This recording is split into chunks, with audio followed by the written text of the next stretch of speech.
డబ్బు పిచ్చితో మనుషులు మృగాల్లా మారుతున్న ఈ రోజుల్లో ఇంకా నిజాయితీ బతికే ఉందని నిరూపించారు ఓ ఆటో డ్రైవర్. తన ఆటోలో మర్చిపోయిన లక్షల రూపాయల విలువైన బంగారాన్ని, నగదును తిరిగి అప్పగించి గ్రేటర్ హైదరాబాద్ వాసిగా గర్వపడేలా చేశాడు. సైఫాబాద్ లో జరిగిన ఈ ఘటన ఇప్పుడు సోషల్ మీడియాలో వైరల్ గా మారింది. కర్ణాటకకు చెందిన ఓ మహిళ తన ప్రయాణం కోసం ఉబెర్ ఆటోను ఆశ్రయించింది. అయితే గమ్యస్థానానికి చేరుకున్న హడావుడిలో తన వద్ద ఉన్న బ్యాగ్ను ఆటోలోనే మర్చిపోయింది. అందులో సుమారు 6.5 తులాల బంగారం, సుమారు 3,500 రూపాయల నగదు ఉన్నాయి. లక్షల విలువైన ఆ బ్యాగ్ పోయిందని తెలియగానే బాధితురాలు ఆందోళనకు గురైంది. అయితే ఆ ఆటో డ్రైవర్ తన నిజాయితీని చాటుకున్నారు. వెనక సీట్లో ఉన్న బ్యాగ్ను గమనించిన వెంటనే ఏమాత్రం ఆశపడకుండా నేరుగా సైఫాబాద్ పోలీసులకు అప్పగించారు.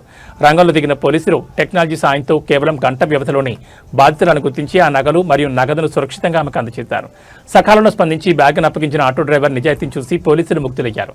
అతన్ని ప్రత్యేకంగా అభినందించి సత్కరించారు. ఆపదలో ఉన్నప్పుడు ఆదుకునే మనసే అసలైన దైవత్వం అని మరోసారి రుజువైంది.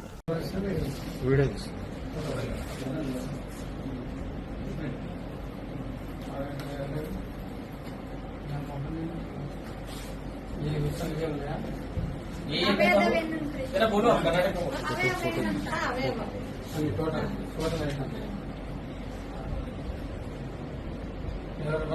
ಮತ್ತೇನು ಮೀಟಿಂಗ್ ಇಲ್ಲ ಅದೆಲ್ಲ ಕರೆಕ್ಟ್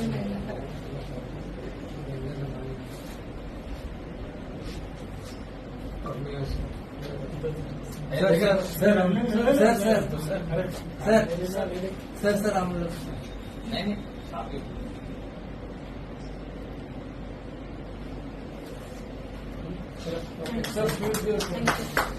सर